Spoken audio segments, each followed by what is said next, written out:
भवतु सहनौ भुनक्तु सह वीर्यं कर्वावहै तेजस्विनावधीतमस्तु मा विद्विषावहै। ओम शांति शांति शांतिः। ओम सदाशिवसमारम्भां शङ्कराचार्यमध्यमाम् अस्मदाचार्यपर्यन्तां वन्दे गुरुपरम्पराम्। ओम गुरुर्ब्रह्मा गुरुर्विष्णुः गुरुर्देवो महेश्वरः गुरु साक्षात् परं ब्रह्म तस्मै श्री गुरवे नमः। ओम सरस्वती नमस्तुभ्यं वरदे कामरूपिणी विद्यारम्भं करिष्यामि सिद्धिर्भवतु मे सदा। कार्पण्यदोषोपहत स्वभावः पृच्छामि त्वां धर्मसम्मूढचेताः यश्रेयस्यानिश्चितं ब्रूहि तन्मे शिष्यस्तेऽहं शाधिमां त्वां प्रपन्नम्। ॐ वाङ्मे मनसि प्रतिष्ठिता मनो मे वाचि प्रतिष्ठितम् आविर्मयेधि वेदस्य म आणिस्तः श्रुतं मे मा प्रहासिः अनेन अधीतेन अहोरात्रान् संददामि ऋतं वदिष्यामि सत्यं वदिष्यामि तन्मामवतु तद्वक्तारम् अवतु अवतु माम् अवतु वक्तारम् अवतु वक्तारम्। ओम शांति शांति शांतिः। ओम भद्रं कर्णेभिः शृणुयाम देवाः भद्रं पश्येम अक्षभिर्यजत्राः स्तरैरङ्गे स्तुष्टुवाग्वं स्वस्तिनोभिः व्यशेम देवहितं यदायुः।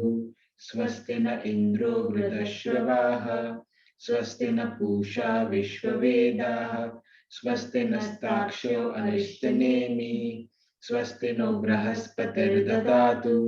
ओम शांति शांति शांतिः।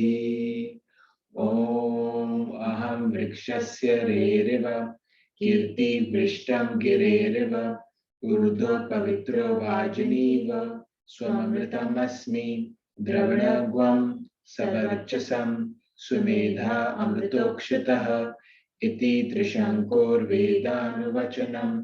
ओम शांति शांति शांतिः। We'll do the chanting for the first 8 shlokas, and this week we learned shlok 9, so we'll go through that as well. Yeah?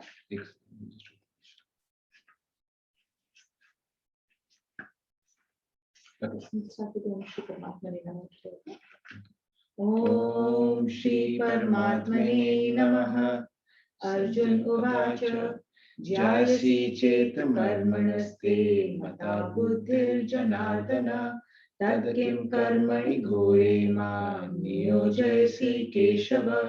व्यामिश्रेणेव वाक्येन बुद्धिं मोहयसि मे तदेकं वद निश्चित्य येन श्रेयोऽहमाप्नुयाम्। श्रीभगवानुवाच लोकेऽस्मिन् द्विविधा निष्ठा पुरा प्रोक्ता मया नघ ज्ञानयोगेन साङ्ख्यानां कर्मयोगेन योगिनां न कर्मणां नारम्भात् नाशैष्कर्म्यं पुरुषोऽश्नुते न च संन्यसनादेव सिद्धिं समधिगच्छति न हि कश्चित् क्षणमपि जातु तिष्ठत्यकर्मकृत् कार्यते ह्यवशः कर्म सर्वप्रकृतिजैर्गुणे कर्मेन्द्रियाणि संयम्य आस्ते मनसा स्मरन् इन्द्रियार्थान् विमूढात्मा मिथ्याचारः उच्यते। यस्त्वेन्द्रियाणि मनसा नियम्यारभते अर्जुन कर्मेन्द्रिय कर्मयोगम् असक्तः स विशिष्यते। Niyatam kuru karma tvam karmjyo karmanah shaririyatra vichate na prasidhyed karmanah. We'll revise Shloka 9. So we'll just say it once, chant it once. Yajnathat karmano anyatra lokoyam karma bandhanah tadartham karma kaunteya mukta sanga samachara. So what this means is yajnathat, यज्ञ भाव से किए हुए कर्म, actions done through यज्ञ भाव. Anyatra, any other. So yajnathat karmano anyatra, any action that is done without the yajna bhav. Lokoyam, in this world. Karma bandhan, they create a bondage, a karma bandhan, they create a bondage. Tadartham, उस यज्ञ भाव से, with that यज्ञ भाव, कर्म, action, do action, kaunteya, Kunti Putra, so Arjun, Mukta Sangha, Mukt from Sangati, so Asakti se rahet hokar, free of any expectations. Samachar, kar, do. Okay, so here he's saying that since we've read all of this, so since he has, so basically he's saying just do the action without getting bound to it, because if you do anything in any other way, then it will create a bondage. And give me the pad down, the Rushana's out. Sorry. Okay. So just to summarize quickly what we did, in the last class, we learned the importance of role modeling. Now, before we even get there, right, it's very important to remind ourselves again that we are not preachers, we are sadhaks. So everything we are learning here has to be applied to ourselves first and only then, right? We are not supposed to teach others about this. But still, when we practice these Gita principles in our daily lives, we automatically tend to become role models around ourselves. And this role modeling is not necessarily, at a global stage. In all our lives, we are all leaders. We all have families, we all have teams, we have peers, we work with others in our communities, in our neighborhood. And in each of those positions, we are in an influential position to impact or to influence others. So it's extremely important to see how we are behaving such that because it has an impact on everyone around us. As an example, Lord gave his own biggest example, saying that he is the biggest role model. And he has nothing in this world to achieve. In any of the three worlds, he has nothing to achieve. There is nothing that he's working for. And yet he continues to do his duty. And he talks about why it is important to do his duty and what would happen if he does not do his duty with the Yajna Bhav, with no attachment to the end result, with no expectations of anything accruing to him. If he does not do that, Lord claims that this entire Srishti, the entire world will collapse on its own. And so it is extremely important that he continues to do that. And we see him being in action every single day with that Yajna Bhav through all the powers that run this world. Through how sun behaves, how the winter and the seasons change, how the trees, they are constantly in Yajna Bhav doing what they need to do. Every single power in this world acts in a Yajna Bhav. And if they stop doing that, then we can imagine how the Srishti Chakra, the entire world will collapse, right?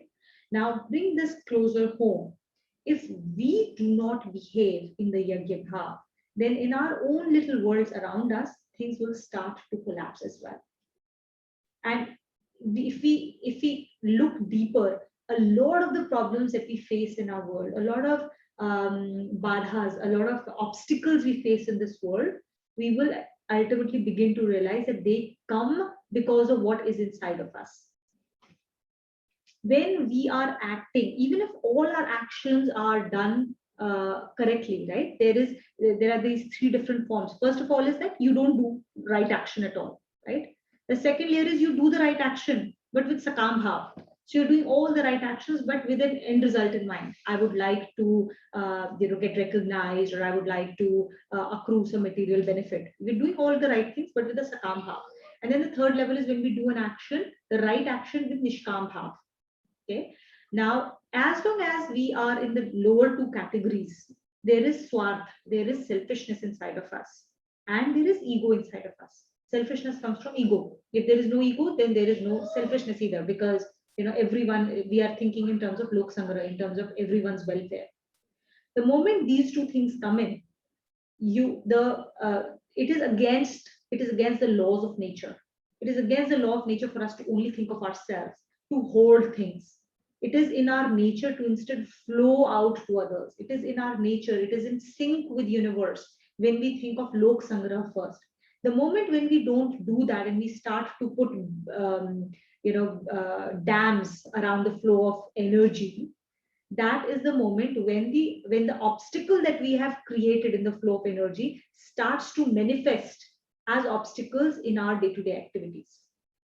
And those obstacles can come in the form of other people or resources that are not coming up in any form. Okay, it could be as simple as us getting to a meeting, and in that meeting, literally on that way we are going to face all kinds of problems. The tire will get punctured, there will be a lot of traffic, etc. Small examples, but these are all examples of small obstacles that come in our way of achieving certain results. And these obstacles manifest a lot more when there is ego or selfishness at the center, at the core of us doing our actions. The moment we can remove these two things out of our lives, that is the moment then all these obstacles will also get removed. As an example, I read this beautiful example in another book that is written by Sri Hanumanji Podar, who has also written this book here for us.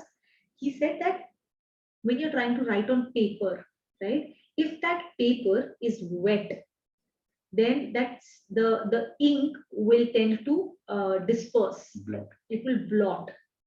And if the paper is dry, then you're very easily able to write.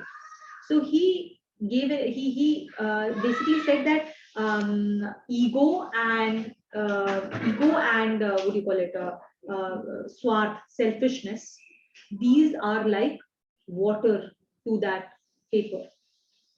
And when we are trying to do things, it will blot that paper. So things will become more difficult for us to achieve. And if we can take these two out of that paper, the nami, the wetness out of that paper, then our ability to do things will become very easy. The obstacles will get removed. Okay. So it's very important for us to also act in the same way as our role model is doing. He's acting in a nishkam bhav, in the yagya bhav.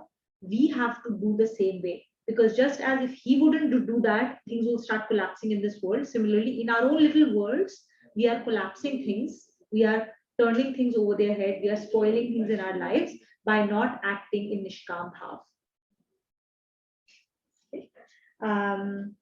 So on a daily basis, there are a few checks that we must do. First, did I take today more than I gave? And how can I be a blessing to others? Now, that blessing to others doesn't have to be necessarily in the form of very overt charity. We always think of charity as a first thought when we think of giving to others. It doesn't have to be that overt. It can be in a much more subtler manner. Every time we are doing what we are supposed to do, our duty, with that nishkam bhav, we are basically giving. Because we're not trying to take anything out of the system in that moment. We're not trying to get anything accrued to us in the system. We're just doing something that we're supposed to do, and that will in some way benefit everyone around us. Okay. So giving more to others doesn't have to be charity, it just is about doing your own duty. So we'll go forward from here. We stopped on Shloka 24. We'll start with Shloka 25. Rituj, will you read with us? Yes. If you can read the connection after Shloka 24, just before 25. The question now arises regarding the intensity of the effort of the latter type of persons. On this point, the Lord says, Sakta karmanya vidwanso Saptaha karmanya vidvaso yatha kurvanti bharata yatha kurvanti bharata kuryadvitanstatha saktah kuryadvidasta thasapta chikirshu loka sangraham kishuloka sangrasaha chikirshu shichakishu loka sangrasaha. chikirshu loka sangraham. What So yeah, means? meaning saktaha means attached. Karmanya, karma mein, in action. With avidwanso, agyani or ignorant people. Yatha, just prakar, the way. Kurvanti, they do an action. Bharata means Arjun. Kurya, karm kare, keep doing action. Dvidans, so this is vidwan log, intelligent people, people with intellect. Tatha, just like that. Yatha, the way.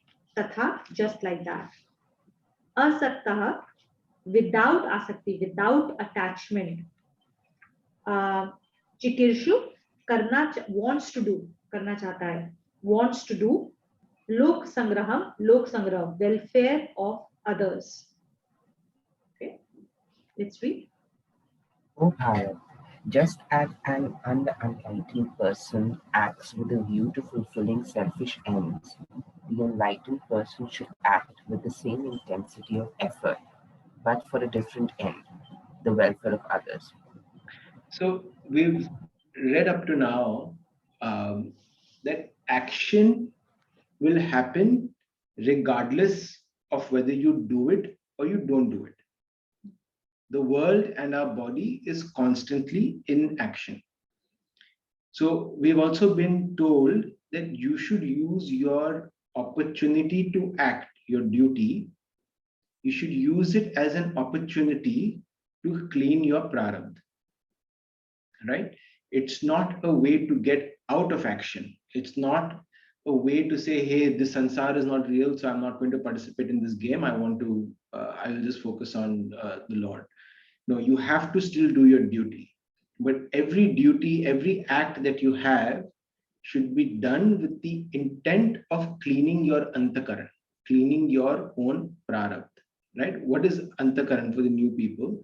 Antakaran basically is made up of three bodies: man, buddhi, ahankar. So man is mind, buddhi is intellect, and ahankar is ego. So I think in Shloka 28, we will talk about it in detail. There's a whole chart there that I'll be sharing with you all, and we'll be talking about it. So I think what this shloka is trying to say is basically is action will happen. Either it will happen with a selfish motive, or it can happen with a motive of helping others, because every act is creating consequences and hopefully welfare for others, at least the actions that we are involved in, right? So the question is, which part of that bhav, which part of that spectrum do you operate from, right? So there is a story here, right? There is a Swamiji, and there was a boy who came, and he had a question around this. So the Swamiji said, okay, why don't you take this bucket and go fill it with water? And it was very, very dirty bucket. It was like filthy on the inside. It was like really dirty. He was just like, no, I don't want to, give me another bucket, because the bucket's very dirty and it has a hole. So the water will keep falling out as well. I can't carry water in this bucket. He said, no, go. So he went to the river with that bucket. He put water in it and he walked back. And because of the hole in the bucket, he came back to the Swamiji and he said, here's the bucket. So Swamiji said, no, I wanted water. Where's the water? He said, but I can't get the water. There's a hole in the bucket. He says, no, try again. So the Swamiji made him do that action over and over and over again, right? And the boy kept doing it. He kept listening to the Swamiji to do the action. And in the end, when he brought the bucket was sparkling clean. And Swamiji said, "Yeah, now I'm happy." So he said, "I didn't understand. Why did you make me do this?" He said, "This is an analogy of the action you do. When you do your action, you're cleaning your antakaran, you're cleaning the insides, your internal man, my intellect, and ahankar. That's called cleaning the antakaran. And when he said, now walk back the route that you've come. And when the boy walked back, he saw that there was grass everywhere wherever he dropped the water. So because of the hole in the bucket, he was a trail of water that he was leaving behind. And that trail of water resulted in grass growing and flowers growing and everything else, right? So that's an analogy of us always being in action to clean our antakaran. And even if the action seems pointless, even if you don't know why you're given that circumstance, why you're given that action, why do you have to do that duty, trust that if you do it with the right bhav, there will always be a grass patch that will be grown around you by you focusing on the right element, right? I think another important thing that is being focused on in this shloka is that just because you don't have a selfish motive to fulfill doesn't mean that we are not going to work with as much intensity as another person who's working towards fulfilling a certain selfish motive. And because, in fact, as people of action in this world who are seeds in this world, that's one of the first thoughts that we have. Like, if I don't have anything to look forward to, if I don't have targets, if I don't have goals, if there's nothing for me to like achieve, then I will just not have energy to achieve stuff, right? Because that is where I get my energy from. That's typically how we think. Now there are issues with that aspect. The first is that yes, people with those sakam bhav, they work with a lot of intensity. You will see people, consultants, investment bankers, working 14, 16, 18 hours a day, like on end. And it burns them out, but eventually they get what they want. They're working for money, they're working for certain, material comforts, they get it, right? Now he's saying that when you're working for Lok Sangrah, for welfare of others and not for your own selfish motives, you actually have to work with that intensity, if not more, not less. Very, very important. Now, then the question is like, how will I get that energy? Because I always thought that I get the energy from, certain goal chasing. And now I don't have any goals to chase. How am I going to do that? So there's something really amazing about this. The point is that if you're trying to chase an external goal, your energies are always wavering. They don't stay constant. So you run after something, then you start to feel, oh, I'm not getting what I had to get, or something that you were trying to put your effort towards, that's kind of like failing, or it really depresses you. It takes away your energy. And so your energies will waver up and down, up and down, up and down, up and down. And sometimes you will really apply yourself, and there are other times you're like, I'm done, I cannot work any longer, right? But if you are not working towards that external goal, you're only working for Bhagavad Prapti, you're only working for self-realization, you're doing things without being attached to that external world, it doesn't matter whether your external goals are being achieved or not, because you're not doing that work with that end goal in mind, right? So those external things will stop having an impact on you. Your energy levels will always stay high, in a constant state of high, and you can apply yourself in a consistent manner over a longer period of time, way more than anybody else can. So there are some very practical examples that I read about. There was a book I was reading which talks about a certain project that was taken on by ISKCON Bangalore to distribute food to children in schools. So it was, yeah, it became midday meal later on, but it was in the early stages. What was fascinating to read, and I can relate back to this aspect, is how the Swamiji, who was the head of ISKCON Bangalore, the effort and the energy and the work that he did as an administrator for all of this, and all the people associated around him from ISKCON temple, is way more than what you or me can see in the corporate life. Even under the most stressful situations, the kind of hours people put in or the effort people put in, these guys put in way more than that to realize that goal, which is another example of how, because they are not attached to the end goal, they are doing this because this is their duty to do and has been assigned to them with Lord. The energy reserves they have to get something done in the most efficient manner possible is way more than what could be possible in the corporate world. And then as a direct example, there was examples given how when midday meal was being rolled out in India, the corporates, the NGOs, and other people who were trying to do this, they were so inefficient in its implementation, extraordinarily inefficient in its implementation compared to ISKCON, such that state after state came to them requesting them to take on midday meal in their regions because they were doing it so efficiently. They were like, you actually have to do this, and there's nobody else who we know who can do this better than you. Another example of how when you're doing things with that right bhav, you remember that part where we read in chapter 2, when you are in yoga, then all actions become efficient, right? Yoga karmasu kaushalam. Yoga makes actions extremely efficient. There's a very direct example of this, something for us to always remember, that we become more efficient when we are in yoga and we are in yagya bhav, and not when we are chasing end results.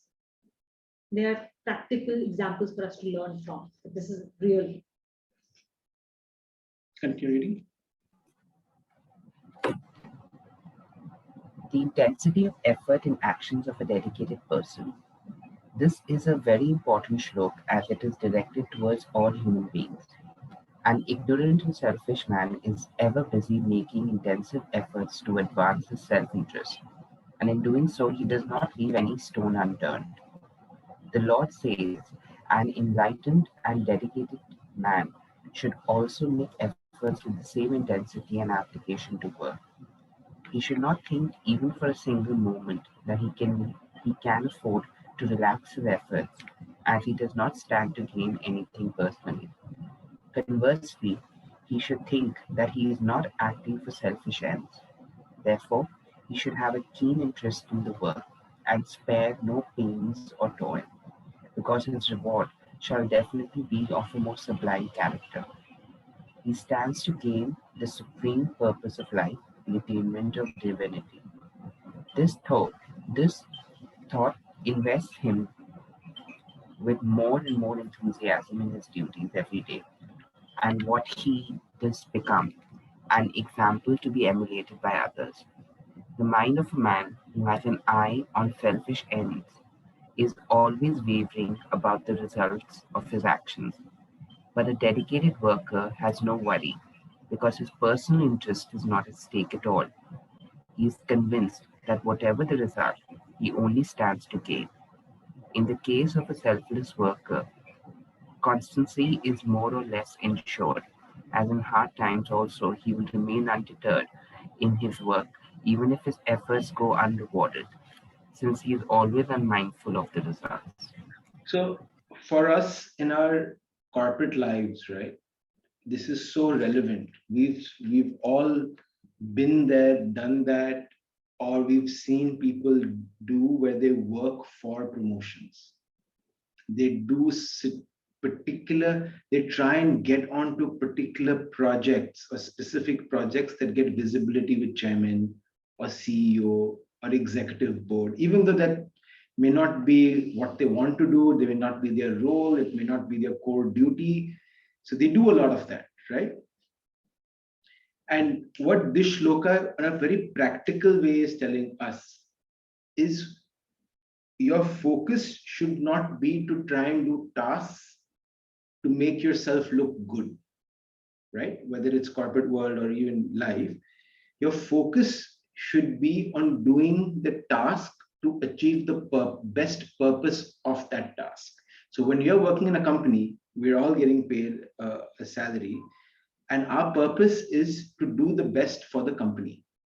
Within that, we have a role to play, and that role, the company believes as long as we execute it well, it will be beneficial for the company, right?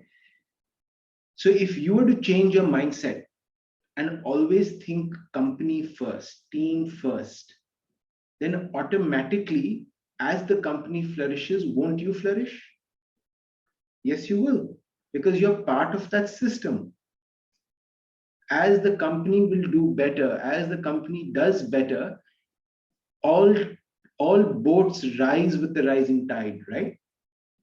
So you will rise along with the company. But most of us, we get stuck in the selfish game. What do I get out of it? And in that, we've also seen so many people, especially CEOs, who are happy to take $100 million checks and leave companies tattering, right? Or in recent cases, even $1 billion checks. And then a few years, a year later, the company files for bankruptcy, right? They're not really focusing on the system. So Lok Sangra is all about building and strengthening to systems. So do an action that strengthens the system. When the system strengthens, you will be part of it. I'll give you a I'll give you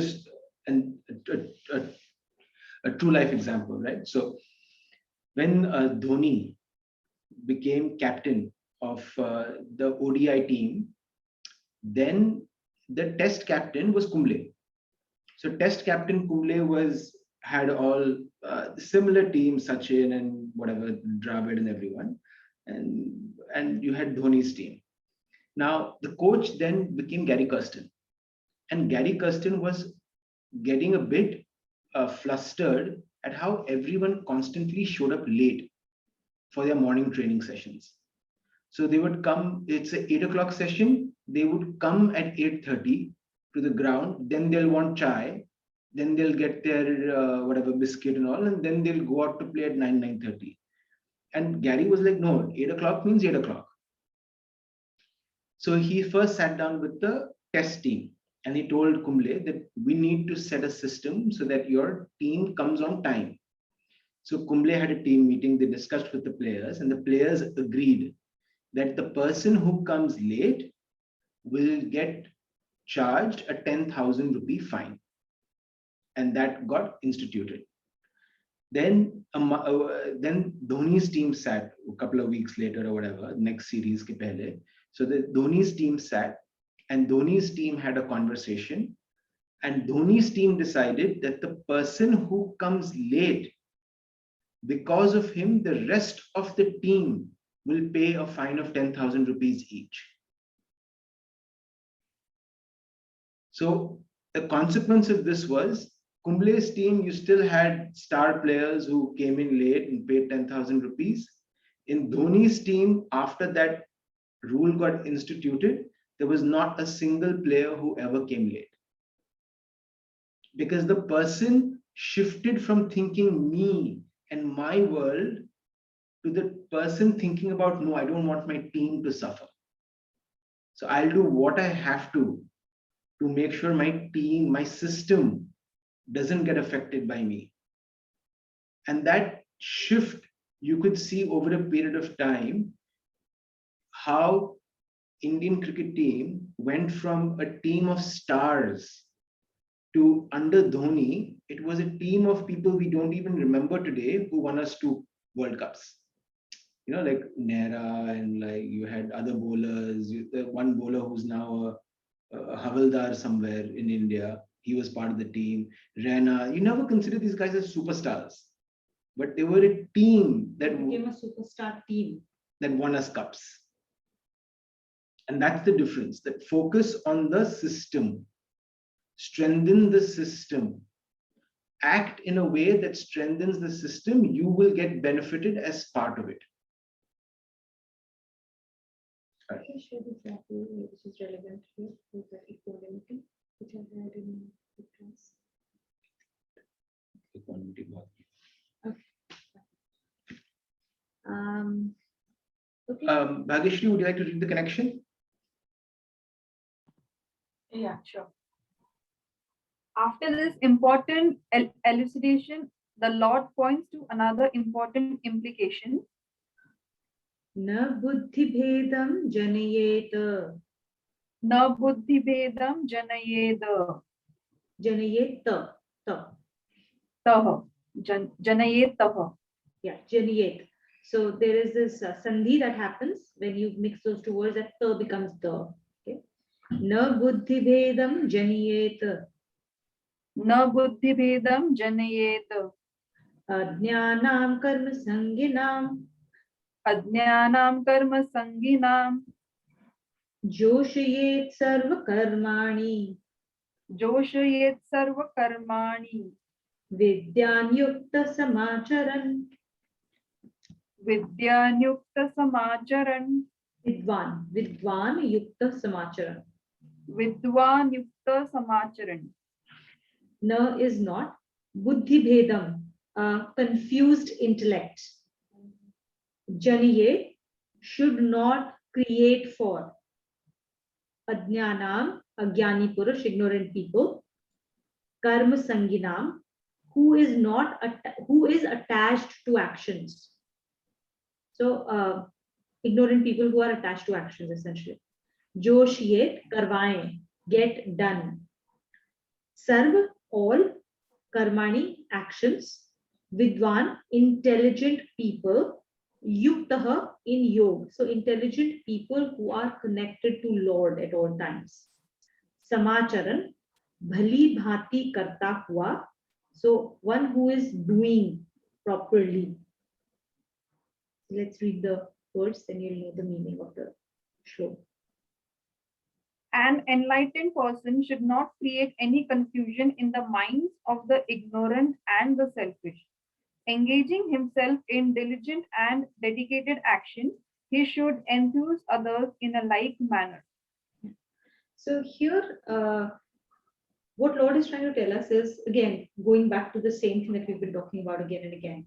Gita is not for preaching to others, but for application to ourselves.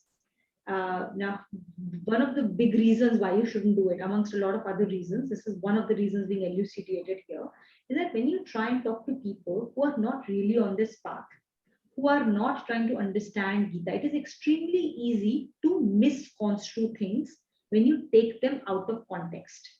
A lot of issues in the world we see are when people's words are taken out of context, right? So in the same way, if we are talking to people about principles of Gita out of context, without setting the right context, without them being in the right space of mind, you can actually do a lot of harm to them. Now, these are people who are doing actions with a sakam bhav, but these are people engaged in constant action. At least they're doing action, right? Now, in that moment, if you try and tell them and they understand things to be, oh, this world is absolutely transient. What is the point of doing anything in this world? What is the point? Like if there's everything is determined by destiny, my earth, my karma, then I might as well not engage in any action. Such people can go from being indulged in sakam bhav action to inaction completely. And then the prarabdha of all of that will accrue to you because you've pushed them away from action to inaction, which is extremely poor. And that's the dangerous part with some of these scriptures. Half knowledge is very dangerous because our mind can justify everything. So, I mean, every few years you will see in the newspaper there is some person in the world who will say, "Oh, the Gita is propagating war and violence. You should not be reading it." And then people are like it's not even worth getting into that debate because when you read it with the right context, when you read it with the right bhav, you will discover the gems and you will discover the meaning behind what is being said. So it's very important that focus on implementing the principles on yourself. And even in the book, right? Kumar said such a beautiful line yesterday in our class. He said that Arjun came to Krishna confused, asking all sorts of questions, being completely deluded about what his situation is. And asking what to do. And asking Krishna constantly what to do, what to do, what to do. And this is all relatable to us. We have so many people, our friends, our mothers, our sisters, our colleagues who constantly come and ask us what to do, what to do. And our instant response is to give them advice. You should do this, you should do that. But in the book, Bhagwanji himself never tells Krishna what to do. Never tells Arjun. Never tells Arjun what to do. he teaches Arjun how to think. And how to be. And he says, if you do this, ye hoga. If you do that, ye hoga. Now you choose. Right? And so when we have such a powerful book, it's really important that we don't use it as half knowledge to justify things or justify not doing certain things. We have to implement it in full with rigor, with the business minded intellect that we have, that we use in our corporate world. The same intellect, business minded intellect, we use to achieve self enlightenment. Yeah, and Yeah. and so and another important thing is that instead of teaching others about these half-baked principles of Gita, which may push them away from action to inaction, instead using our own example as role models and following the role modeling that Lord has done for us, we should engage ourselves in constantly doing all our duties with the Nishkam Bhav, applying ourselves as hard as anybody else, more than others, and then that is the only use of having this Gita in our hands. If we are not doing that in our daily lives, then there's no point. Like then we are wasting our time reading Gita and coming to the classes. Yeah. I'll share a personal story. I'm not even shared this with Tuhina, but I think 2 nights ago, okay, it was late. So my son, he's 5.5. Vedant, he sleeps at about 8:30. We take him to bed about 8:30, and the entire day I was with him. We were managing. Tuina was with us as well. And by 8:30, I had a call, and I was physically very tired that day. So I was just like, I told Tuina, go put him to sleep. And then Tuina was in the middle of a conversation with somebody else for work or whatever. And Vedant had free reign, so his friend was over, they were playing, vagara vagara. 8:30 cup became 10:30. And what was interesting is that those 2 hours, because my body was tired, I was unable to do the action that I'm supposed to do with the right bhav. I just got irritated. I snapped. Moment I snapped, Tuina snapped. The moment Vedant picked up that mom and dad are in that state, he started snapping. And for the next 45 minutes, the action of him going to sleep happened. But it happened with a sour taste despite our day actually being fantastic. And it just goes to show it takes one slippery slope from you to have a really powerful day to ending with snapping with each other or fighting or creating barriers and walls between people. And for me personally, it was just a learning that, boss, if I'm tired, I have to be extra cautious, not less cautious. I should have be when I'm tired, I should have even less expectations of others because my chances of getting snapping are much higher, right? But those small things in our daily lives uh, is where we'll see our principles being manifested or not being manifested. Us moving from being in that state of happiness and power to becoming sour. And that's what we want to eradicate. And unless the my own predisposition, I have to be aware is if I'm tired, I will be this, that I have to work towards that. Right?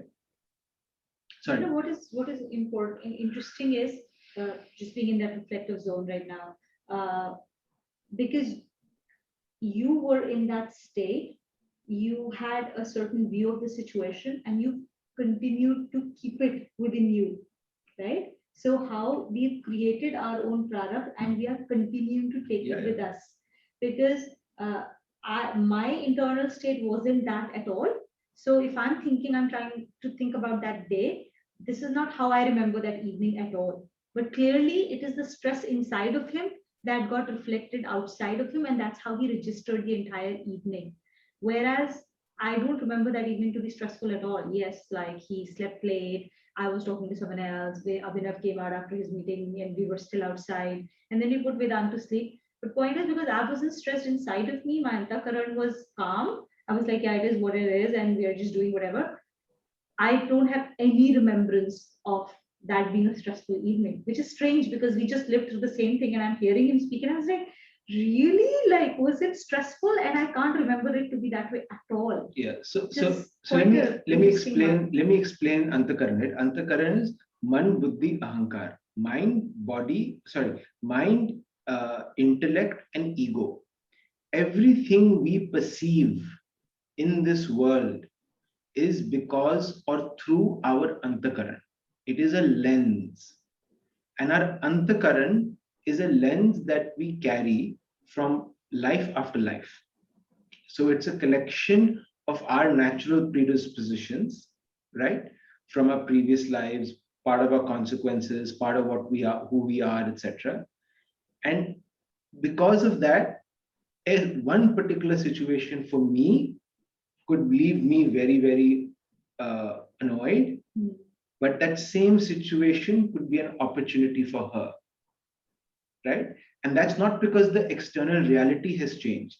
It's because my antakaran needs more work. Yeah, so in this case, like we both faced exactly the same situation, interacting in the same environment, but our takeaways were very different. Or how that external situation impacted us both was extremely different. To the extent like I don't even remember. I was trying hard to even figure out like what happened that evening. And like so yeah, same thing can affect us differently based on how we're feeling inside of So, us. which is why the Gita says the entire Gita is about working on your own antakaran, changing your own perception. Hmm. Once you change your perception, you will find bliss everywhere in every situation. Sure. And the antakaran, like I said, is made up of mind, intellect, and ego. So we'll cover this with a lot more detail in a bit, but I just wanted to clarify where we are coming from with that. Yeah. Actually, pretty. Please continue reading, Bhavesh. Enlightened persons should not cause aversion to work in the minds of the ignorant. Sometimes mistaking the directions given by saints and enlightened persons, some people develop an aversion to the performance of duties. They presume that since the world is transient, anything done is sheer waste. In this manner, the mind becomes a victim of false notions and delusions. Cautioning against this tendency, the Lord says that learned and enlightened persons should be careful in teaching the principle of non attachment to persons who are absorbed in working for selfish ends. Enlightened persons should educate them on the fine distinction between non attachment and nonchalance. They should ensure that their teachings do not inadvertently develop in them an aversion to work. On the contrary, they should set an example before their fellow beings by doing prescribed duties themselves with great enthusiasm and application so that the deluded ones do not have any aversion to work. They should take to work with diligence and dedication to inspire others to attain divinity in action and not to fall a victim to inaction. I think just before we move away from this one, last thing to remember is when we are trying to the way for us to teach Gita is not by words but through actions. That's all that we need to remember. As long as we are following them in our own daily lives, it will create light around us, which will show a path to others for them to follow. And they will follow of their own accord. We can't pull them, we can't push them on this path. Everyone will come to this path when they are ready for it. And we have to give them that space. All right. Let's. Is Anmol there? He's not here. No, actually, he's not here today. Okay. Good. Okay. Venkatesh, would you like to read the connection?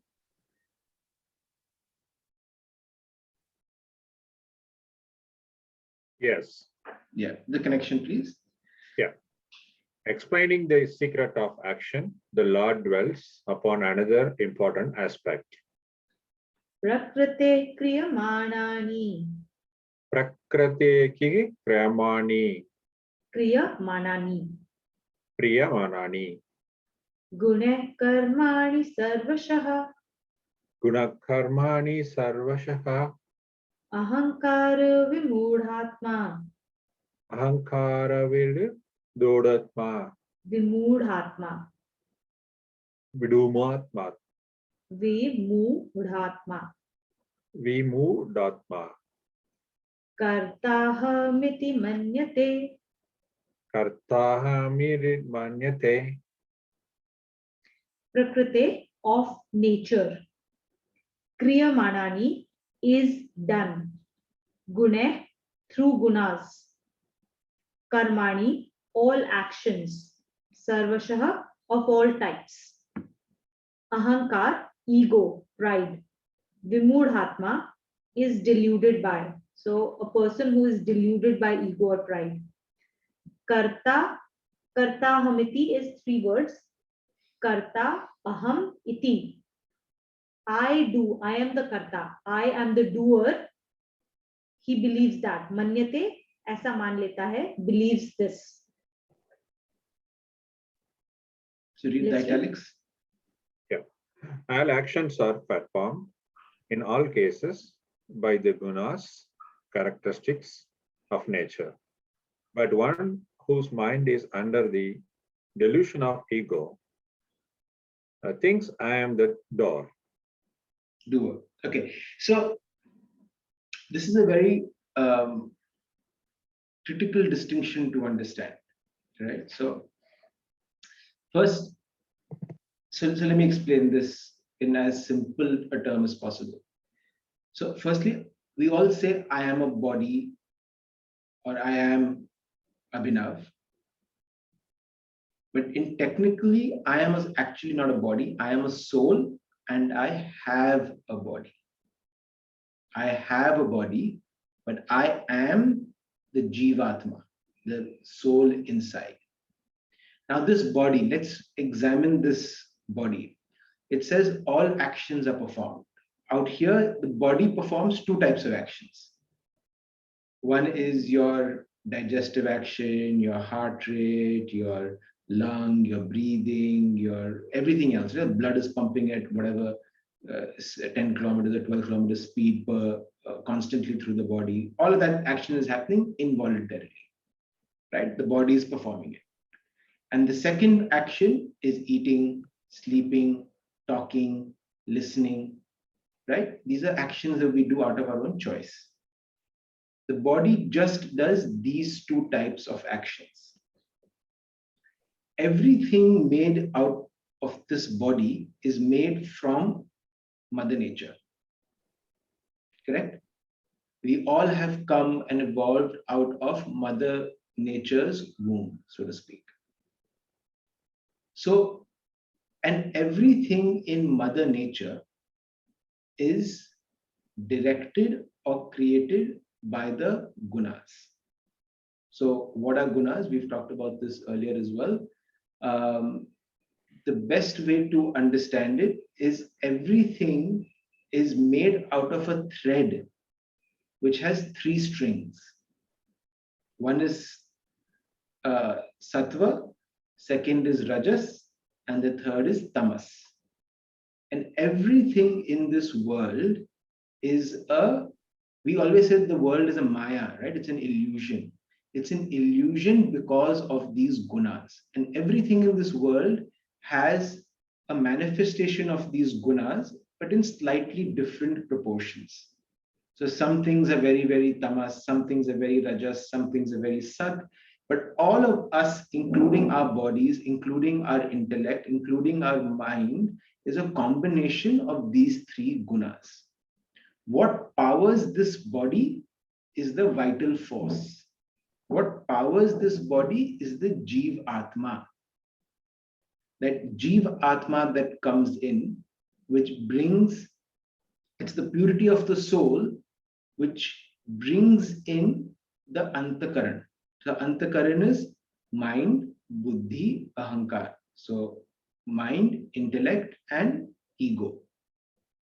And when that soul comes in with the Antakaran, the ego, intellect, and mind get completely deluded that I am the body and I am here for this sansar. And when they become that deluded, they think I am the doer. I am doing everything. I am creating my own reality. I am the one who's made so much money. I am this. I am that. I want fame. It becomes I. Because the antakaran, the mind, buddhi, ahankar, they attach the soul to the sansar, and they forget their true reality is not the sansar, it's not the world, but it's actually the soul. Yeah. So, so let's read this and it'll become clearer. Sure. Doorship, a result of ego. Very few people are aware of this, but in reality, whether the door of any action is selfish or selfless, whatever he does is conditioned by the three gunas, which constitute the insentiment nature. Gunas have variously been expressed as modifications, qualities, or characteristics. But the essence of their meaning is drawn from a combination of all of these three expressions. It is common knowledge that white light is constituted of three colors, red, blue, and yellow. Though none of these three colors is visible in white light until it suffers dispersion through the prism. All the hues of the world are mixture of various combinations of these three colors. Similarly, primal nature is composed of its three gunas, Sattva-guna, Rajoguna, and Tamoguna, which is enlightenment, dynamism, and inertia, respectively.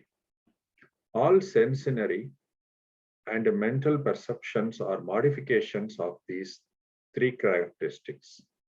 A fuller description of these three gunas is given in chapter 14. 14. A puppet appears with a sword in hand in a puppet show, and it dexterously demonstrates sword play. But everyone knows that all the dexterity of the puppet is controlled by the strings which are tied to different parts of the puppet. Imagine the puppet coming alive for a moment. It would then think, oh, how dexterous I am sword fencing. But the reality is that the fencing depends on the movement of strings. In the same manner, the puppets of senses and physical bodies are moved by the strings of intellect, which are piled by the three gunas of nature. But the flow of, sorry. So this is a very, I would underline this line, right? If you wonder how the gunas impact us on a daily basis, gunas drive action through our thoughts and our intellect. Which is why I've given this example before also, but I love it, which is why at 6 a.m. in the morning, you wake up, the thought of watching TV will never cross your mind. The thought of binge watching will never cross your mind. The thought of having a beer will never cross your mind. The thought of eating heavy food will never cross your mind. Your thought of sensory pleasure in that time those thoughts don't come to you then. But the thoughts of creating, of writing, of meditating, of exercising, those will cross your mind. Similarly, in the evening, which is the tamagun time, chances of you having a lot of these other thoughts are going to be different. Now, where do these thoughts come from? Yeah, we choose to engage with certain thoughts, but do we really control our thoughts? Where do ideas come from? Where do thoughts come from? Where does a thought, in a random Tuesday evening, a thought crosses your mind, a memory crosses your mind? Where does it come from? It's all a play of the gunas. And it's, imagine they just have, you have the energy of all. So the way I always visualize this is it's like the internet. There is an internet here of all these thoughts and opportunities and ideas, and it's about what you're able to connect to. So if you are filled with a person who loves food or loves tamoguni activities, sensory pleasures, then those are the thoughts and energies you will constantly connect with. But if you clean your antakaran and you focus more on sattvic and lighter and work with higher principles, then those are the thoughts you will connect with, because those are the gunas that are working through us. Another way to look at this is that we all feel like we have certain positives, right, which allow us to do certain things in the world. There are people who are very sharp in their thinking, so their ability to cut through difficult problems is very, very quick. There are other people who are, they are able to run very fast, so then they become athletes. Or there are people who are very dexterous with the use of their body in different ways, so then they will involve themselves in different types of such activities. There are people who are great singers, right? So all of us have what we call vibhutis. We have these gifts of God, right? But we don't intend to think of them as gifts of God. Typically, if we are samsaric in our thought process, we would think of these things as something amazing that I have, right? And some amazing skill set that I have developed further through my own actions by, I'm a great tennis player because I practice so many hours a day, etc., right? Now, what this shloka is trying to tell us is that actually that's not true. The fact that you have a certain type of inclination and that you have a certain type of skill set, it all comes because of gunas. People who have ever dabbled in astrology in a serious manner, not like on a Sunday basis, I just want to see my horoscope, they would understand that astrology is a very serious science. And that science basically connects, that talks about how the time at which you were born, the energies that were there in the universe in various forms, how they impact who you are as a person and what characteristics you will have as a person. Which means that the gunas come together to give you certain types of skills, certain type of person, certain type of characteristics that you have, right? And these then also determine whether you're going to be that person who's driven to hard work or not. Okay, so based on your own product as well, right? All of that comes into play. So essentially, if you think that, oh, I'm a hardworking person, these are gunas. Even if you think that, oh, I will leave everything and I will not do, when the situation comes that you're supposed to actually get driven to do hard work in that situation, it is not you. Your gunas will drive you to be that person. You cannot sit aside. You will be driven to do the work that you're supposed to do. So be under no illusion that you are making those free choices. You're not making those free choices. Those free choices, the choices are being made by the gunas. The only choice you're making is the state of your antakaran in that moment. Are you doing it with sakam bhav? Are you doing it as a seva bhav? You're being in the yogya bhav, you're being connected to Lord, or you're being connected to the world. That is the only real choice you have. Everything else will get done no matter what, through you or through someone else. Yeah. By gunas. It's all under the control of gunas. So connecting to the last point, right? If all this is gunas, why does our jivatma, why does our soul get attached to it? Right? That's the question. Why does this vital force that powers this entire body, why does it forget its true nature? So the best analogy here to understand is, I think all of us are brought up in India, so we've all been in long distance trains, right? And if you notice, there are two trains in India. Trains are very close to each other in stations, right? There's not that much space between platforms. And I remember as a kid, you would sit in the train, and sometimes you're parked right next to another train, and you would look at the other train, and that train would move, and you would think your train is moving. So there is an illusion there that no, our train is moving. But then when you look at the platform side, you realize, oh, I'm not moving, it's the other train moving.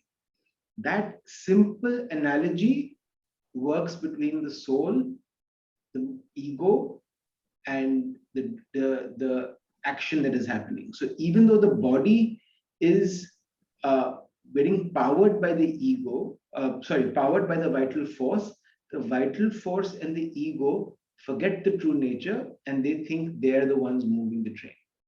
But in reality, it's their your soul is part of Bhagavanji, which is non-destructible. It doesn't have a life and it doesn't have a start and an end, and it's imperishable. Right? It's like a wave in an ocean. It's a little individual manifestation of that entire ocean. So that cannot change. We're the immovable. We're the observer who's observing what's happening in the body, in the world, because of the gunas. And the only way to be in that state is to work on our antakaran, to detach ourselves from our own ego, to become an observer of our own intellect, and become an observer of our own mind so that we can choose things out of purpose rather than engage for selfish pleasure. I think this puppet example was also fantastic. But continue reading, Venkatesh. Yeah. But the flow of vital force is the body in the body activates the ego of the individual, leading it to think that it is the door of all acts. This is how, under the delusory control of ego, a person comes to have an impression of being a door and enjoyer of the acts. Yeah. Okay. For the next shloka, I am sending. So this is all the people who have the physical book and the new book. I believe. I don't have a copy, but I believe before the chapter 1 starts, if you go to that book, you will see a picture of this diagram that I'm sending. Tuna, why don't you read the shloka first, actually, and then we will talk about the diagram. Yes, Nandini, would you like to read the connection for us?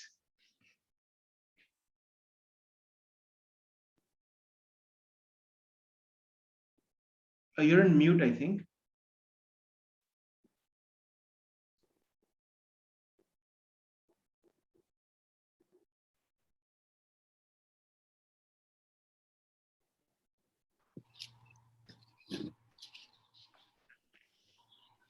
What does a knower of inner reality or a Shankaya yogi think? Sankhya yogi think. Tattvittu mahabaho. Tattvavittu baho Gun karma vibhagayoho. guna karma vibhagayo Guna guneshu vartanta. guna gunisha vartanta Iti matva na sajjate. iti matvaha na sajjate. Tattvittu, one who knows what is real, one who knows tattva gyan. Yeah. Mahabaho, Arjun. Gun karma vibhagayo, divisions of the gunas and the actions. Guna, guno hi, guna guneshu, gun hi gun mein barat rahe hain, vartante barat rahe hain. Gunas are interacting with the gunas. Iti, this, matva, man ke, accepting this, na sajjate, do not get attached.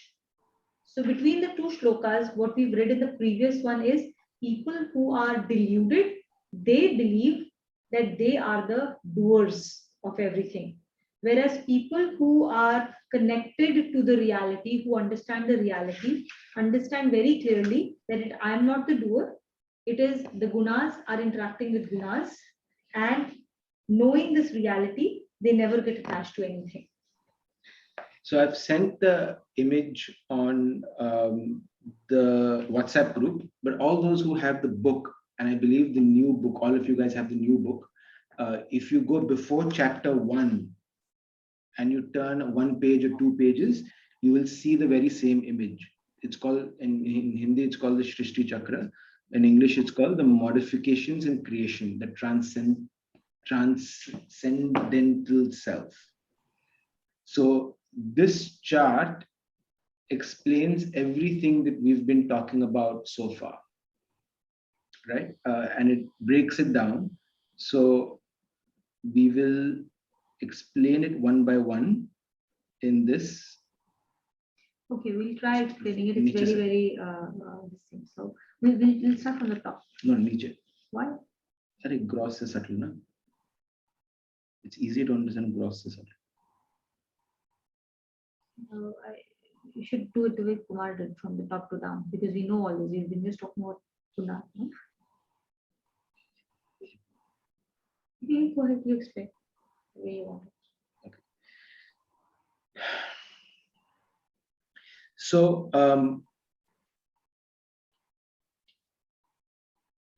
No. Okay. So at the top is the transcendental self. Transcendental self, basically this means. Has everyone found the Jivatma. image? Yeah. In your books? Or Yeah. on the phone. Okay. You've shared, right? I've shared on the WhatsApp group, but if you have your books, then you can take notes on that page itself, because that will be very helpful. This is something you will be referring to over and over again to understand how your mind, body, soul all interact with this world. It is really, really like, we'll talk about it now, but as you read it more and more, you'll go in greater depth of understanding. Yeah. The transcendental self is the Jivatma. The Jivatma, that is a part of God, the very Lord. So that sits at the top. And it is completely different. You see, it is not connected to anything below this. It is in a separate box on its own. It's not connected to anything else. Okay. Then we come with the three gunas. So three gunas, this is where the primal nature starts. So there is a distinction between transcendental self. You will see, this is an important distinction which you will come to, and you will understand this more and more as we go forward. But transcendental self is separate. Then we have the primal nature starting with the three gunas coming together: sattva, rajas, and tamas. This is the unmanifest nature. The gunas are unmanifest nature. When they come together, then they create three main parts of our antakaran. Our antakaran is intellect, ego, and mind. Intellect is the faculty inside of us that helps us distinguish, determine what is right, what is wrong. That is intellect. Buddhi. Then comes ego, ahankar. Ego is essentially a faculty that allows us to understand that this is separate from that. Right? So when we go into a store, this is the barcode. So if we have 10 different cereal boxes, which particular cereal box are we talking about? That is ego. And that's exactly how it should be used. Because it's like, when we are born, we are all born from stem cells. Stem cells are the first cells, right? They can transform into whatever else. Slowly, these stem cells, now our entire body is not made of stem cells. Stem cells, they develop into specific use cases. So they become different types of use cases, so that they form the muscles, they form different types of body parts, right? So they become distinguished afterwards to perform different things. And when all of these things come together, we have a fully functioning body. Similarly, for this world to function, the God created specialists for each things. Like in an organization, we need a CEO, we also need a COO, we need a CTO, we need a CFO, right? Different people who are doing specialized functions. So that is the only purpose why we were created in a distinguished manner with special vibhutis. And then to understand who is who, the concept of ego was there. There was a concept of this, a way to distinguish. That is the only purpose of ego, and it is an important factor. So we always keep using ego in a slightly negative context, saying that ahankar, ego gets in the way of things. That's only because we use ego incorrectly. It's a very important part of divinity. That's important to remember. Okay? So just one more thing here. You can see this ego manifesting beautifully in nature, in the creation of the world and the sansar, where he's created so many different species in an ocean. Each one is born with a particular role, Hmm. and because they don't have free will, but they follow their dharma, they do their karma, they follow that in their particular role. They all fight for their own survival, but overall, the balance of the ocean is perfect, even though they are predators like sharks. Each one has a role, and each one is a very important part of making sure the ocean is Whole healthy. is complete. And it's the same thing with us. But like Tuvina said, is we've got corrupted where we identify with that barcode as this is who I am. My barcode is better than you. I want my barcode to look good. All of that stems from that voice of ego. And the voice of ego is so loud that it quietens the voice of the soul. And then we have man, or the contemplative faculty. This is the faculty that we have that allows us to wonder, to think. And it is the most powerful tool that we have. The most powerful tool, more powerful than intellect. Now, which is again important to understand that man is not something that we are supposed to control. We can't control man, but we are always talking about it, right? The words that we use typically are we should control our mind, but that's actually inaccurate. You can never control mind; it's just so strong. Uh, Mind can only be directed. Intellect should be used to direct the mind towards the right cause. As long as we can direct it, it's so powerful that it can move the mountains. It is the only faculty that we have that will allow us to understand to the extent that we can within the limitations we have what is really God. Intellect cannot understand it. If we try and understand God or its power or their power through intellect, we'll never be able to achieve it. Yeah. Only mind can contemplate and think about it, will reach that level. So this hierarchy in the diagram has a purpose, right?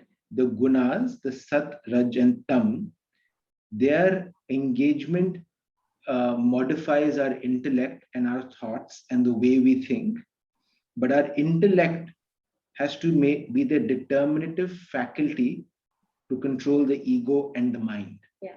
And then the mind, in turn, is, as we will see, very influenced by the senses and the perception that we have, the senses of perception through which we take information. So, Yeah. Continue. So, like he said, if ego and mind are not under the control of intellect, all kinds of problems occur. The natural way has to be that intellect has to sit on top of ego and mind. Ego then ego, which is then connected with our body and our senses, then controls the other things here, the other 20 aspects. The first is so we start with the senses of perception. So senses of perception, audition, touch, now all these 20, okay, they are all related to each other and they are all subtly parts of each other. Okay, now you'll see how they're connected. Senses of perception. The senses of perception are the ways in which we absorb information from external world and take it inside of us. Okay, audition, touch, vision, taste, smell. Now these senses of perception then have an opposite thing where which are senses of action. So we absorb things from the external world into internal world, and then we express our internal things to the external world through objects of action, senses of action. So speech, hands, feet, urination, excretion, these are all actions that we do from internal to external. So this is how we interact with the external world. Okay. Then there are subtle principles which are called the tanmatras. The subtle principles are the tanmatras. These tanmatras are basically the effect of the senses of action, senses of perception. These are the subtle principles on which everything is based. These are sound, touch, so vibration, contact, effulgence, which gives form, fluidity, which gives taste, and odor, which gives rise to smell. These are subtle principles which, when mixed together in different, mixed, remixed in different proportions, create the gross principles that create the world. So there are panch mahabhut that we call the five gross principles, which are space, air, space, sky is also ether. Okay, then gaseous state, which is air, then fire, water, and earth, from the subtlest to the grossest. These five mahabhut that create the rest of the world around us. Everything that we see is created out of these panch mahabhut. They are created by the subtle principles. So the subtle principles mix and remix and create these gross principles. And these subtle principles are associated with senses of perception and senses of action as well. These 20 things taken together with man. So when our senses of action, senses of perception, then man is special, right? Man is very special because it is a sense of perception and is a sense of action at the same time.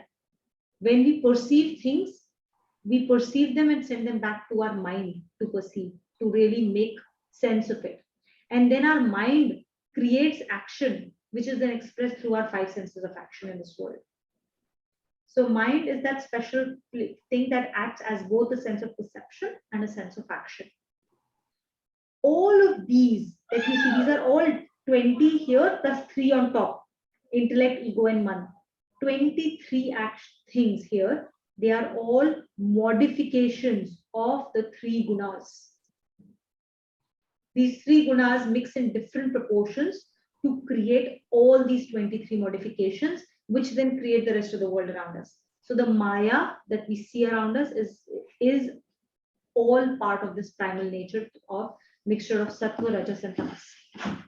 Now, again, important to know and remember that none of these sattva, rajas, or tamas, speaking of rajas, tamas, or sattva, none of them is good or bad by itself. Okay, all 3 of them are extremely important and very necessary for the correct functioning of this world. What is important to remember is that what should be in the driver's seat. So at all points of time, in every car, you will have these 3 passengers. You cannot have a car running without one of them in. If one of them is not there, the car will not run. The question is, who's the driver of the car? As long as sattva is the driver of the car, you're fine. Because then sattva will be the enlightenment. It will determine that rajas and tamas are being used correctly. They are being used to the right end. The moment rajas or tamas become these drivers instead, they will drive the car to a wreck. Okay, so the person who knows how to drive the car is sattva gun. So sattva gun should be in the driver's seat. And then it will say, if you're sleeping because you need rest, or are you sleeping because you're being lazy? That is determined by who's driving that car. Is it tamogun driving the car? You get towards being lazy. If it's satogun driving the car, it will tell you when to stop activity and take the required rest for your body, for your mind. Okay, so it determines that thing. So this is important because once you start to understand this is a reality, you stop having that sense of ego in the first place that I am the doer. This is the reality. Everything in this world, we are like puppets, but not exactly puppets, because we have something called the we have the free will, purusharth. That is only with us. It is not with the puppet. So puppet is not an exact analogy. Puppet doesn't have purusharth. We have purusharth. We have the free will, and the free will is for what? Not for the actions, because actions are done by gunas. The free will is for what is the bhav and the purpose that sits in our mind when we are doing an action. That is what the free will is for. Make no mistake about it. So you will do an action, you will go cook food, but whether you will do it with the right bhav or whether you will do with the bad bhav, that will determine your prarabdha that you are accruing, and whether you are going towards God realization or whether you are going towards yet another yoni. With that, we'll start reading. Yes. Tuhina, Yes. there in that, in the chart, there is the intellect which is connected to this five vital cosmic powers. What is that? The prana, apana, vyana. Yeah. So basically, these are five types of pran. These are five different types of air or breath, as they call it. Okay. Now, breath is again at a grosser level, but these are five different types. How breath or air comes inside of us and how these are forces that create different actions within our body. So, for example, now I'm not very good at this. I think Kavita, you will understand this probably way better, than me. But This, the the prana, actually the prana is the soul's energy, and it is all the type of pranas. But then I'm just wondering why they have the connection with that intellect. they have the connection with the intellect because if we use them correctly, like It if they are in strengthens everything. balance, if they are in balance inside our body, then they create a balance in our intellect, and it helps the intellect to calm down and get connected with the reality rather than be agitated by the agitation that gets created by man when it is constantly interacting with the rest of the world. Okay, so pran, apan, vyan, saman, udan, they are all forms of energy that we can control via a focus on the breath, and they basically help to do all the actions that are related to our senses of action and senses of perception. Which is also why when a person is like really upset or angry, you tell them, oh, take a deep breath, calm down. And when the deep breath is taken, you're invoking the intellect to come in and to start seeing things differently. Each of these faculties almost what I do is I almost visualize this as completely different beings, completely different voices in your head, completely different bodies, and each one has their own interests. And our job is to focus on the antakaran, focus on sharpening our intellect so that we're able to transcend basically all of this interaction with the world. Yeah. So, in short, Kavita, the answer is that I don't know everything about these five vital forces because I haven't yet learned about them. The small amount of information that I understand about them is that these are at a gross level. Okay, there are several subtler levels to it, but at a gross level, we understand them as different types of breaths, which will help you to you take in the energy, you take the energy out through breath. It helps in elimination. All our elimination gets done by that. Or every activity, everything that we do is affected by breath in some fashion, right? That is at a gross level. Then there are several other layers of subtler energy to it. But if we connect to that gross energy, which we sometimes do in yoga, right? When through all those different yogas of breath, they help to calm the mind down. We can, if we bring them at a gross level in balance in our body, it has through the subtler parts of it, it balances our intellect. And then it helps to dissociate with the agitation of the world, and so it then connects to the soul. That is my limited understanding. That is the purpose of pranayama.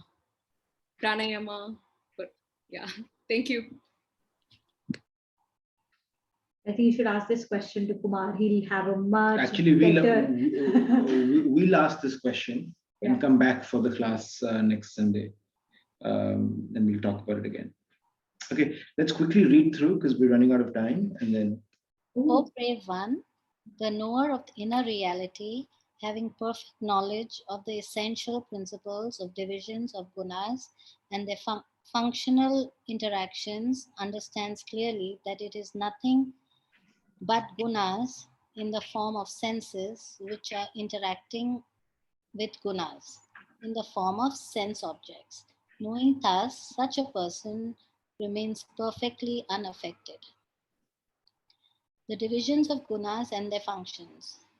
In Sankhya Yoga, the three gunas manifest the following 23 modifications. Number one, intellect, the detrimental, faculty. Number 2, ego, the distinguishing faculty. Number 3, the mind, the contemplative faculty. Number 4, 5 senses of perception. That's audition, touch, vision, taste, smell. Number 5, 5 senses of actions: hands, feet, speech, urination, and excretion. Number 6, 5 tan mantras, subtle principles: vibration, touch, form, taste, and smell. Number 7, 5 gross principles related in the above mentioned subtle principles: space, gaseousness, state, energy, liquid state, and solid state, as typified by sky, air, fire, water, and earth, respectively. Knowledge of these 23 modification constitutes the knowledge of the division of gunas. These 23 modifications are behind all the actions like determination, contemplation, cognition, eating, drinking, sleeping, waking, holding, renouncing, coming, going, etc. All these taken together constitute the division of functions. Indeed, both these divisions of gunas and their functional interactions are controlled by nature, just as the movements of puppets are controlled by the strings. The knower of inner reality, who is free from all delusions, knows that all the phenomena of the world are controlled by these two divisions. Therefore, such a person remains totally unaffected. Yeah. So we've also read about Sankhya Yogi earlier on, right? And how they are so dissociated with their body and the sansar that they don't see themselves as a that they don't see themselves as people who are doing any action. They understand that all of this is a manifestation of the gunas, and their focus is just to be attached to the Lord. Right? It's not as if they don't do action; they do it, but they're very conscious or they're very aware and evolved that this is happening because of the gunas, not because of me. Uh, but yeah, so I think that's a it's a heavy end, um, but but this is the basis of us understanding the inner workings of how our mind works, how our experiences are formed, and how do we distinguish between the different voices, um, to go and find the real voice of the Jivatma and the soul. And again, don't be too worried about understanding everything about this these divisions of karma and gunas. It is pretty heavy. I think whatever you understand, it will just keep getting deeper and deeper as we learn. Um, and we'll understand how everything has so many layers of subtlety to it. For example, fire here, right? Fire, we've always talked of it as one of the Panch Mahabhuts. Now, fire is just one typification, one example at a very gross level of a concept of certain energies that go in this world, right? And even in our own body, there are so many different types of fires that we talk of. And one of the most important fire is the digestive fire, which is called Jatragni inside of us, right?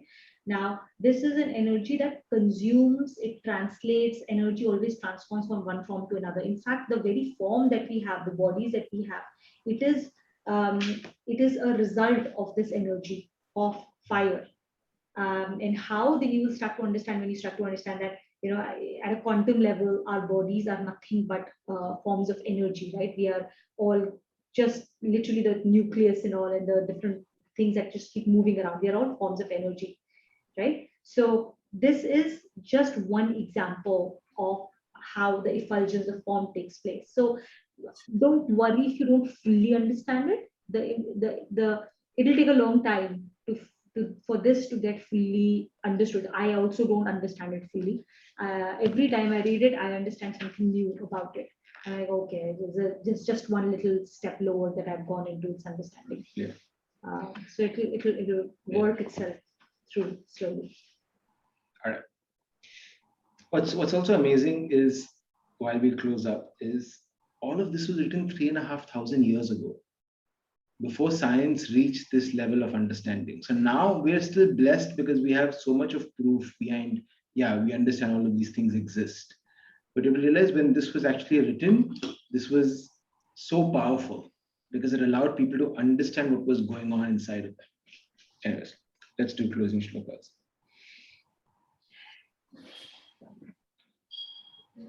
Om Sarvesham Swastir Sarvesham Shantir Sarvesham Purnam Sarvesham Mangalam Om Sarve Bhavantu Sukhinah Sarve Santu Niramayaha Sarve Bhadrani Pashyantu Ma Kaschid Dukh Bhag Bhavet Om Asato Ma Sadgamaya Tamaso Ma Jyotirgamaya Mrityorma Amritam Gamaya Om Shanti Shanti Shanti Om Purnamada Purnamidam Purnat Purnamudachyate Purnasya Purnamadaya Purnameva Vashishyate Om Shanti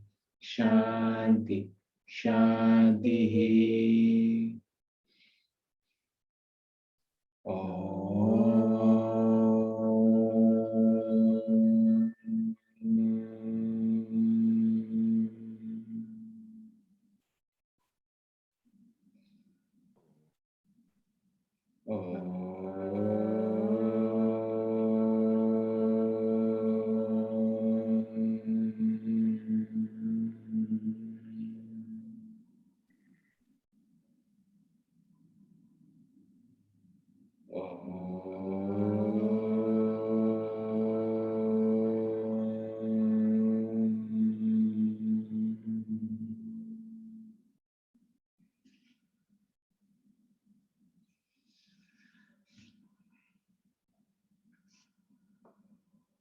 Narayan, everyone. Hope you all have a wonderful week. Narayan, Narayan. Thank you. Thank you. Thank you. Thank you. Thank you. Thank you. Thank you. Narayan. Bye.